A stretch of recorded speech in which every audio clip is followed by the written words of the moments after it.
जूनागढ़ में एमएम गुड़ासरा महिला कॉलेज मौजूद है, जहां के जो आचार्य है प्रोफेसर दिनेश भाई डाठणिया, उनकी ओर से कार्यक्रम के दौरान विवादित बयान दिया गया है। दरअसल दिल्ली के जंतर मंतर में नीट पेपर लीक के मुद्दे प्रदर्शन कर रहे छात्रों को लेकर उनका एक विवादित बयान सामने आया है, जिसके बाद कई तरीके की प्रतिक्रियाएं मिल रही है और छात्रों में भी इस बयान को लेकर काफी नाराजगी देखने मिल रही है। तब आइए सुनते हैं उनका ये विवादित बयान आखिरकार है क्या।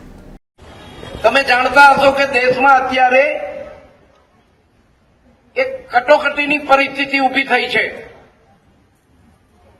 એક બહુ મોટો વર્ગ, બહુ મોટો રાષ્ટ્ર વિરોધી તત્વોનું દલ ઊભું થયું છે કે જે આ દેશને એન તેન પ્રકારે તોડવા માટે મથી રહ્યું છે।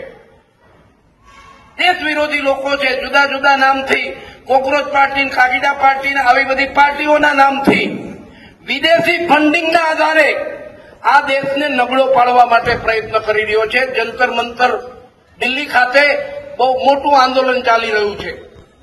ખાસ કરીને યુવાનોને હાથો બનાવીને વિદેશી તાકાતો એના માટે ફંડિંગ આપે છે। ખટારાબંધ ખાનપાનની વસ્તુઓ વિદેશમાંથી આવે છે। ખટારાબંધ આ કોણ મોકલે છે? શા માટે મોકલે છે? આ એક બહુ ગંભીર પ્રશ્ન છે। આ દેશમાં બહુ સમય પછી એક પ્રબળ ઈચ્છા શક્તિ વાળી સ્થિર સરકાર પ્રાપ્ત થઈ છે, એને અસ્થિર કરવા માટે પ્રયત્નો કરી રહ્યા છે આ તત્વો। એટલે ખાસ કરીને દેશના યુવાનોએ આ વિષયને બરાબર સમજવો જોઈએ। નીટનું પેપર લીક થયું ગંભીર બાબત છે। જે કઈ દોષિતો હોય એને સજા થવી જોઈએ।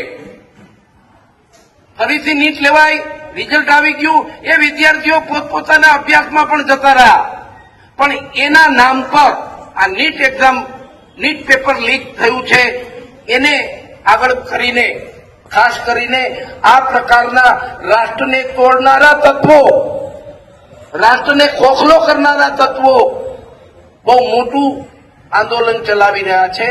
એની આપણને સૌને ખબર હોવી જોઈએ। જે સ્થિતિ બાંગ્લાદેશની થઈ છે, જે સ્થિતિ નેપાળની થઈ છે, એ સ્થિતિ ભારતની કરવા માટે પ્રયત્નો આ લોકો કરી રહ્યા છે। આપણા માટે રાષ્ટ્ર પ્રથમ છે। આ રાષ્ટ્રને નબળો પાડે એવી કોઈ વ્યક્તિઓને કે કોઈ મુવમેન્ટને આપણે ચલાવી લેવાના મતમાં નથી। આપણા માટે આ રાષ્ટ્ર મહત્વનું છે। આ રાષ્ટ્ર આર્થિક રીતે મજબૂત થાય, આ રાષ્ટ્ર વિશ્વગુરુ બને, એ મહત્વનું છે। પણ આવું ન થાય એના માટેના આ તત્વો પ્રયત્નો કરી રહ્યા છે। એને જાણજો, સમજજો અને સાચી વાતોથી અવગત થજો, એવી મારી આપ સૌને વિનંતી છે। धन्यवाद। जुड़े रहने के लिए हमारे YouTube चैनल को सब्सक्राइब करें और नई वीडियो की नोटिफिकेशन के लिए बेल आइकॉन को दबाएं।